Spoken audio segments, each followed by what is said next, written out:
साथ जीने और मरने की कस्में तो प्यार करने वाले खाते ही हैं, लेकिन एक दूसरे के फर्ज को निभाने वाले बहुत कम होते हैं। बात अगर भारतीय सैनिकों की होती है तो ये किसी से छिपा नहीं है कि कैसे प्रत्येक भारतीय सैनिक अपना सर्वोच्च बलिदान देने से पीछे नहीं हटते हैं और भाग्य की मर्जी से वो फर्ज जब अधूरा रह जाता है तो उसे पूरा करने का जिम्मा उनकी पत्नियां उठाती दिखती हैं। आज हम आपको बताएंगे उन सैनिकों की पत्नियों के बारे में जिन्होंने अपने पति के सर्वोच्च बलिदान के बाद भी उनके फर्ज को अपने जरिए से जिंदा रखा। सबसे पहले बात करेंगे रेखा देवी की। जून 2020 में गलवान घाटी में चीन के सैनिकों के साथ भारतीय जवानों की झड़प हुई। इस झड़प के दौरान 20 जवान शहीद हो गए थे। इनमें से एक थे दीपक सिंह। हालांकि शहीद दीपक के जाने के बाद उनकी पत्नी ने देश के प्रति अपने फर्ज को निभाने का जिम्मा उठाया। 23 साल की रेखा देवी भी अब भारतीय सेना का हिस्सा बनने वाली हैं। पति के शहीद होने से महज 8 महीने पहले ही रेखा की शादी हुई थी।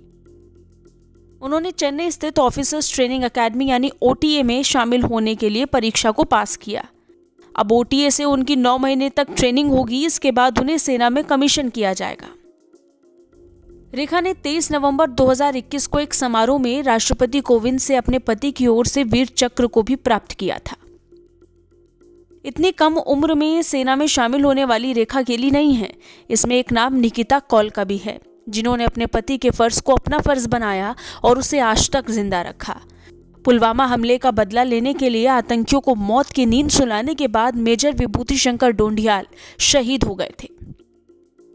शादी की पहली सालगिरह से बस 2 महीने पहले ही निकिता ने अपने पति को खो दिया और फिर भारतीय सेना में शामिल होने का फैसला लिया।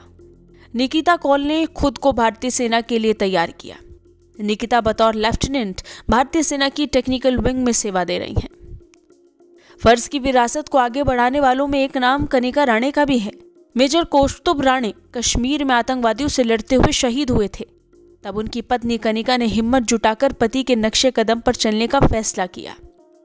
पति कौस्तुभ राणे के शहीद होने के बाद कनिका राणे के सामने पूरी जिंदगी और एक 28 साल के बेटी की जिम्मेदारी थी। जिम्मेदारी समझते हुए कनिका ने हिम्मत दिखाई।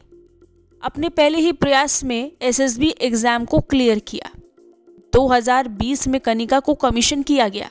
शहीद मेजर महादेव की पत्नी गौरी ने भी पति के फर्ज को आगे बढ़ाने का फैसला किया। मेजर महादेव भारतीय सेना की 7 बिहार रेजिमेंट में अधिकारी थे। भारत चीन बॉर्डर के पास तवांग में उग्रवादियों की फायरिंग में वो शहीद हो गए थे। पति के शहीद होने के बाद गौरी ने सेना में जाने का फैसला किया। आर्मी में आने से पहले गौरी ने कंपनी सेक्रेटरी की नौकरी छोड़ दी। SSB के एग्जाम में पहली सफलता नहीं मिलने पर दूसरी कोशिश में एग्जाम में टॉप किया। ऑफिसर्स ट्रेनिंग एकेडमी से ट्रेनिंग के बाद गौरी ने बतौर लेफ्टिनेंट मार्च 2020 में भारतीय सेना में शामिल हुई। और इस तरह देश की इन महान वीरांगनाओं ने न सिर्फ अपने पति के फर्ज को आगे बढ़ाया बल्कि महिला सशक्तिकरण का सबसे जबरदस्त उदाहरण भी पेश किया। ब्यूरो रिपोर्ट, भारत तक।